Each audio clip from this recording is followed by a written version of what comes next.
Squid Games literally has an openly trans character and talks about trans topics, and was not labeled as woke. Here's how they did it. Squid Games took the world by storm in its initial release.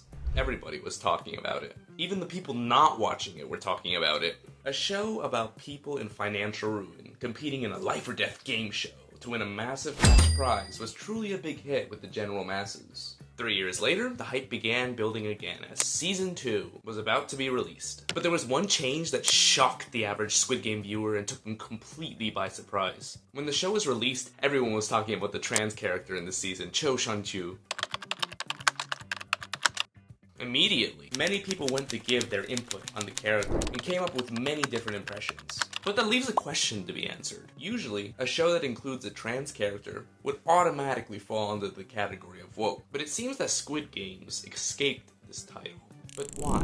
The first reason may be simpler than you think. The first big reason why this worked for this show is because of character depth. Cho actually has a reason to be there. She isn't just thrown in there just to check a box. The character actually adds depth to the story and to the scene. A lot of times, if you can remove a character from a show and it does not change the story too much, then it probably doesn't need to be there. Hence, one of the biggest criticisms from the anti-woke movement on woke shows. In theory, a very reasonable thing to think. However, sometimes just the existence of someone experiencing gender dysphoria can cause people to jump on the woke brigade bandwagon. And while I'm sure people still did it for this show, it does not seem to be as many people as expected, or even the usual suspects. 여기서 죽는 거야. 정신 차려 아줌마. 다 죽는다.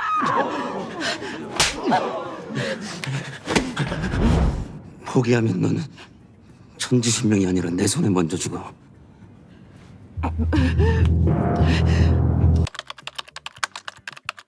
Another reason, albeit smaller, is the fact that Korean culture is just more conservative. So anything they make would be less woke than an American standard. Even if some people in Korea would actually label this as a woke show. In comparison, it just does not translate to be as woke in America or similar countries. I feel although that people cared more about the disappointing plot than the trans character in the show, but I digress. Although, let me address something real quick as well. It seems that a lot of people are giving Squid Games grief for not casting a real trans woman in the trans role. Besides the fact that Korea probably has one of the harsher, non-violent societal views on LGBT people, and fighting an openly trans person from Korea that is also an actor would be extremely difficult. If a trans person can play a cis character, and a straight person can play a gay character, and vice versa, shouldn't a cis person be able to play a trans character? I've threatened you with police arrest. This is not a statement. It's actually a genuine question, so leave it in the comments your opinion on this. From what I've seen so far, the arguments given, I understand both sides. But I would like to see more candid, non-toxic discussion on this before I fully make up my opinion.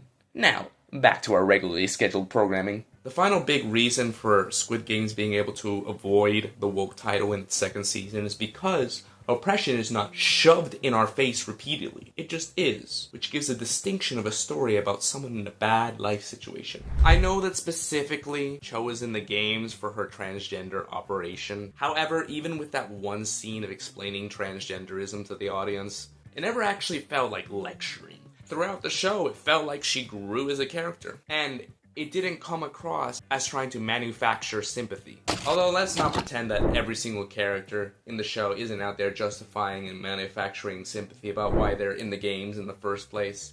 That's not the type of manufacturing I'm talking about. It's about the creators of shows attacking audiences. I'm sure there's a couple shows that you know of that are like that.